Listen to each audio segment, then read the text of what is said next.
Welcome. If you're a woman who has a sense that there's more out there for you, you're in the right place. I'm Whitney Baker, host of the Electric Ideas podcast. Somewhere along the line of work and kids, life carried on, but I lost track of my truth. I'm on a reflective journey, and that's what this podcast is all about. Each week, I interview a woman who is lighting her own path and offering others hope. Before our conversation ends, we'll share a reflective question for you to explore. Sometimes all we need is a jolt, a fresh idea, an aha moment that connects us to a sense of possibility. This, my friends, is what I call an electric idea. I'm Whitney Baker with Electric Ideas, and this is a mini jolt, a quick episode to energize your day with tips, tools, and reflections to ignite your sense of what's possible for you and your life. So we all know the holidays are right around the corner, and hopefully a time when we're looking to be a little bit more intentional about our connections and the level of presence we share with the people we love.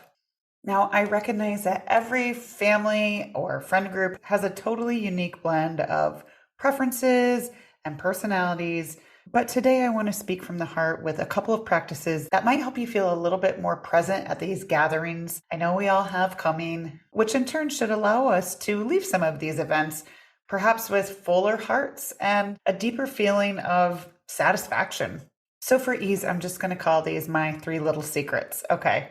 Secret number 1 is share something you love. I'll give you some examples. Maybe you love to craft or sew or something like that, and there's some really simple textile-like project that you could bring and bust out and save the day, for example, when the tweens are getting restless. Here's another idea. I know a lot of women in the Electric Ideas community are wellness forward. And I feel lucky that in my family of origin, that moving our bodies together and sharing that interest is part of the blueprint of the day. That's definitely not true for everybody. If doing something like going for a walk in the morning or practicing yoga is something that would feel nourishing and energizing for you during these sometimes more extended holiday hangs, and you want people to feel included, but not pressured to join, an easy way to handle this is to send a quick text that says something along the lines of, I plan to go for a walk at 9. Meet here if you want to join. Anybody welcome. This also goes for games. I happen to be a game lover. I know there's people who love card games or word games. Some people are not games people, but if you have a game that you have fun playing, bring it. And you can use the same type of communication. I brought Scrabble. I'm going to set the game up at 4. Any competitors welcome. All right, I want to share one more example under this sharing something that you love umbrella, because I really think that when we are lit up and excited about something, we're naturally going to be more dropped into the moment, and people are naturally going to want to connect with us more. So it's very interesting when we're not hosting holidays, and I think you need to know the hosts and know the situation and possibly check in advance. But if there's a special holiday tradition, for example, if there's a special way you practice gratitude that day, and it's a tradition that you love, I think it's generous to share it. I also think it creates a sense of intimacy and connection with people when you're willing to share something that's special to you. Okay, let's move on to secret number 2.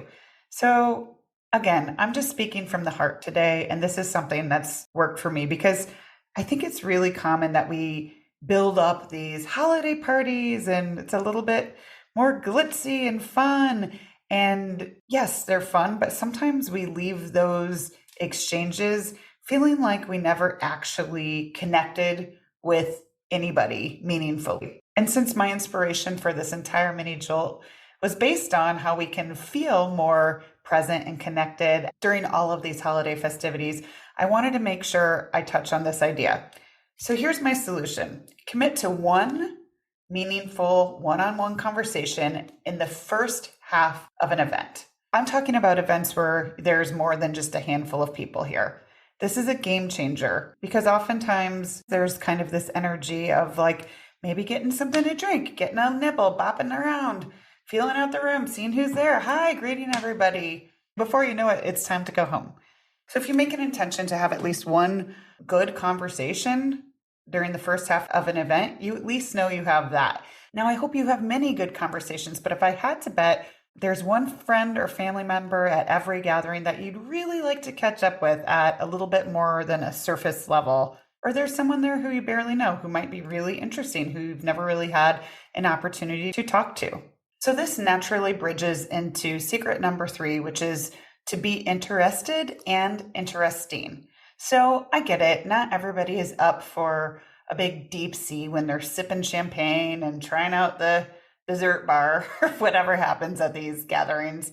But I think we've all had that experience of being at these type of events and just being asked the same question over and over again. Like, are you guys traveling anywhere for the holidays or staying home? And there's nothing wrong with those type of questions. It's normal, it's comfortable. So if you're looking for more meaningful connections on these occasions, take some responsibility for your side of that equation. So that is the be interested half of be interested and interesting. And just a caveat here, I didn't come up with this phrase, the be interested and interesting. I've heard it many times from different teachers in different contexts, but it just came to me today and it's feeling very relevant for the point I'm wanting to make. So the second half of this secret is in the interesting half. So I don't think anybody's looking for some blowhard to roll into any holiday gathering and spew out all of this information about current events and kind of be a know-it-all about what's going on in the world.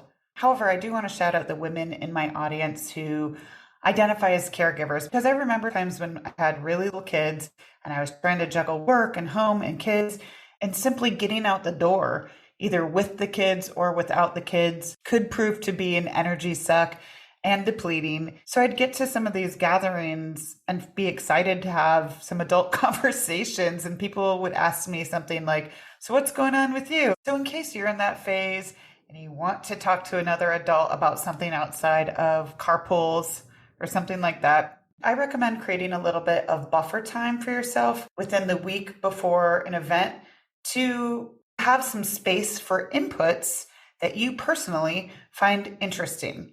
So maybe you read some long form articles in a magazine that you like but haven't had a chance to check out for a while, or you really dig into your book, or listen to a podcast on a topic that really interests you. Whatever it is, you don't have to force it into conversation, but having something recent and top of mind on a topic that you find compelling sets you up to naturally add some depth to conversations beyond the usual kind of holiday chatter.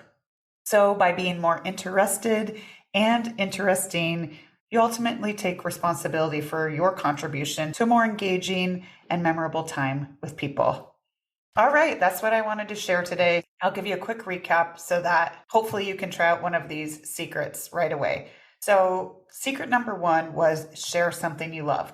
When we are energized and excited about something that we're doing, it's easy to drop everything else and be present. We're excited. And if you can find natural ways to blend these things into especially these longer form gatherings, it will more than likely boost your connection with others.